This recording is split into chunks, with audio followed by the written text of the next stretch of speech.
puis prends 4. Prends le nom. Il est dessus là. Prends-le. Regarde, tu vois, ça va être rigolo.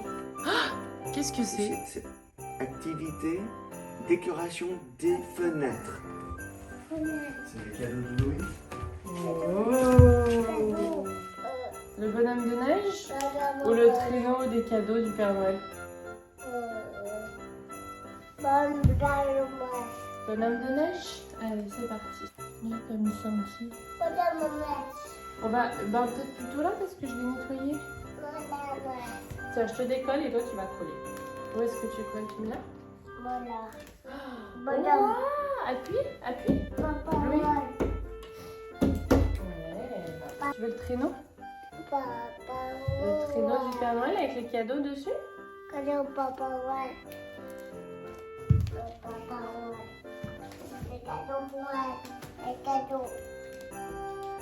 Ouais, on a dit, ouais, les cadeaux de Noël.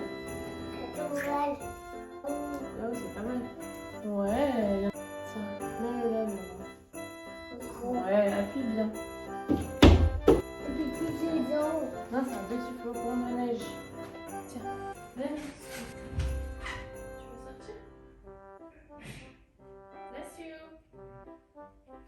Coucou tout le monde, j'espère que vous allez bien aujourd'hui. Je me suis rendu compte qu'il était peut-être temps de mettre en dormance mon Oxalis qui commençait à fatiguer.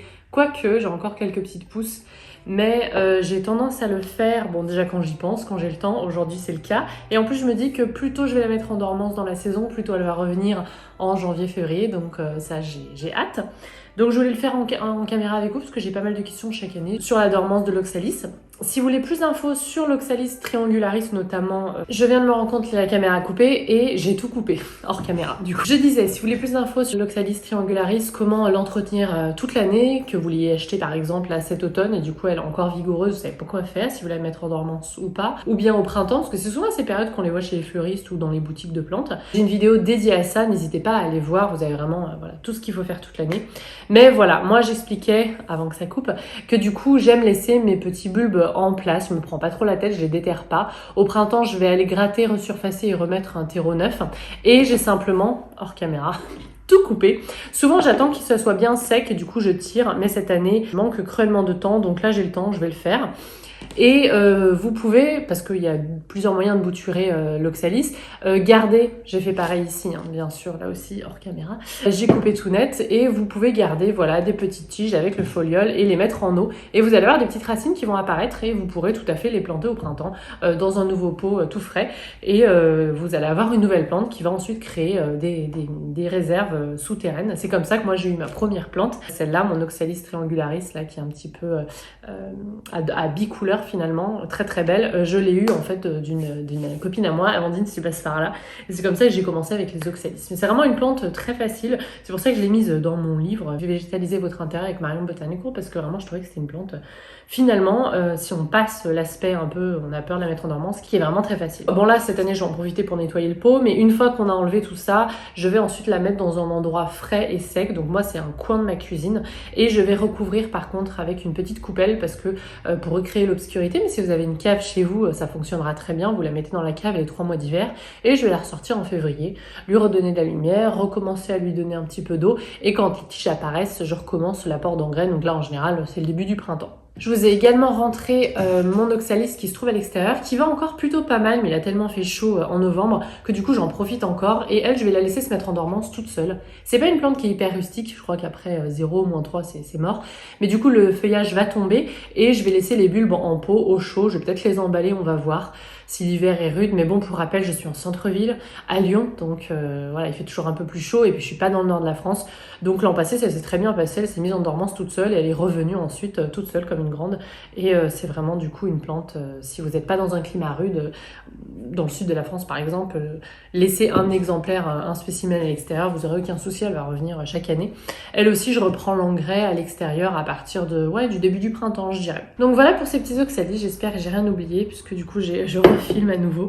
J'ai pas pu vous montrer ça, mais voilà, vraiment tout simple, on coupe, on n'hésite pas. Si vraiment on a peur de se lancer, voilà, gardez quelques petites feuilles encore, gardez quelques petites tiges encore vigoureuses, douloureuse, ça peut être votre caution voilà, de secours, ça peut vous rassurer un petit peu, vous aurez voilà, encore cette petite plante que vous pourrez replanter.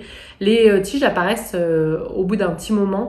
En hiver, ça prend du temps, mais au printemps, si la plante va bien, laissez-la en eau. Au printemps, vous allez voir, si c'est rien passé pendant l'hiver, vous allez avoir des petites tiges, vraiment des petits filaments hyper fins, mais ça suffit pour la faire reprendre. C'est une plante envahissante sur pas mal de continents, considérée comme envahissante. D'ailleurs, je vous conseille pas forcément de la planter directement dans le jardin.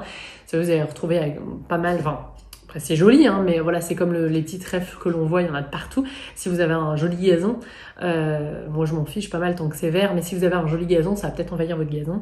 Mais voilà, j'aime beaucoup cette plante. Donc voilà pour la petite dormance de l'oxalis. Pour ceux qui me demandent, ça c'était un pot de la marque Greenfinity que la marque m'avait envoyé parce qu'on avait fait un concours sur mon compte Instagram. Voilà, j'aime beaucoup ce pot, il est très joli. Il est un petit peu dans les couleurs saumon rose. Et sinon aujourd'hui, je vais en profiter pour finir ma petite couverture. Donc j'ai fait toutes les coutures, aller-retour, tout ça. J'ai pas tellement filmé parce que c'est surtout le soir quand tout le monde est couché. Du coup, la qualité de la caméra est horrible parce que j'ai pas une caméra de folie. Mais du coup, là, j'ai tout fini sauf la bordure extérieure et j'hésite entre deux couleurs. Du coup, je vais vous demander votre avis. Vous me direz dans les commentaires ce que vous en pensez. Donc pour la bordure, j'ai 3 options qui me titillent. La première, c'est de faire une bordure rouge. Donc qui reprendrait vraiment, on serait du coup dans le noélique, qui reprendrait voilà, les 2 motifs qui apparaissent sur la couverture. J'aurais dû découper un peu plus pour y voir mieux. Deuxième option, partir sur un beige et du coup garder des couleurs un peu beige. Pas celui-là parce que je me dis que ça allait pas ressortir, mais peut-être celui-là. Donc j'ai toujours ce tissu-là. Je suis pas sûre d'en avoir assez, faut que je regarde, mais ça peut être une option. Et enfin, dernière option, et là je suis sûre d'avoir assez de tissu, c'est de partir sur le vert. Parce que là j'avais acheté un grand morceau de tissu parce que je voulais faire également un coussin pour Louis, que finalement je vais peut-être pas faire. Alors je vais essayer de la plier assez fine pour se rendre compte.